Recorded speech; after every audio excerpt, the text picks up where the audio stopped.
My first grad job, you know, and you're like, I'm a city slicker now, I'm in a three-piece suit, 7 men and me in a meeting room, and I had bled through my suit and onto the chair. And I was absolutely mortified because I was 21, trying to find my way, and I had bled everywhere. It can be really, really tough, but also it can be empowering. You can go through a laparoscopy and see how your body fights it. Hi, I'm Jessie, and I have stage 4 endometriosis.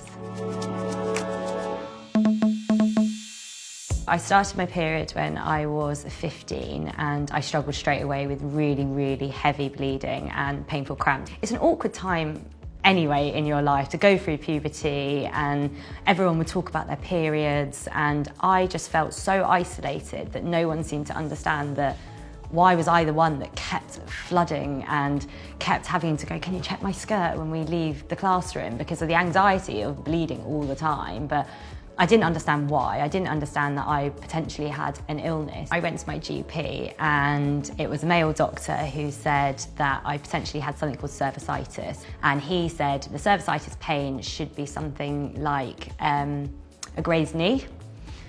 And then I burst into tears because that's not how I felt. And then he told me that maybe my pain was psychosomatic, and had I thought about going into therapy for depression. And at 15, I was so confused by all of this, but my parents were actually, I'm really grateful, listened to me, took me seriously, and I went and had a private healthcare check with my gynecologist now, and that's when they found my endometriosis. Endometriosis is a chronic and incurable disease where tissue similar to the lining of the womb is found outside of the womb and grows in other parts of the body. When I have a laparoscopy, which is the operation to remove the endometriosis, after that I'm given kind of a period of relief, and it's great.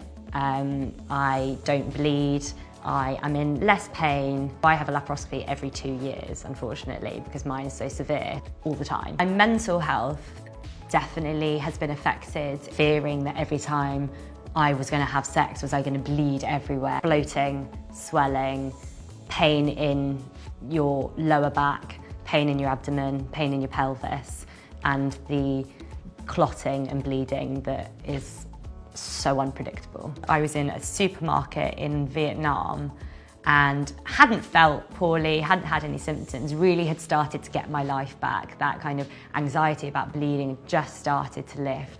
I felt this absolute stabbing pain in my stomach, and I bled past a clot and bled all over the supermarket floor. There was a complete language barrier to the point where they were all screaming. They were absolutely disgusted, and they hosed me down in the middle of the supermarket, evacuated the supermarket, and then told me to leave. The purpose of my Instagram account has changed probably since I started it, to normalise conversations around bleeding. At first, it was a cathartic exercise for me just to rant and to get my thoughts and feelings out, normalising the horribleness of endometriosis, because it can be shit. It can be really, really tough, but also it can be empowering. You can go through a laparoscopy and see what your body has grown and see how your body reacts to it and fights it. I took my Instagram page through my laparoscopy, I recorded it all, things like that I didn't know that was out there.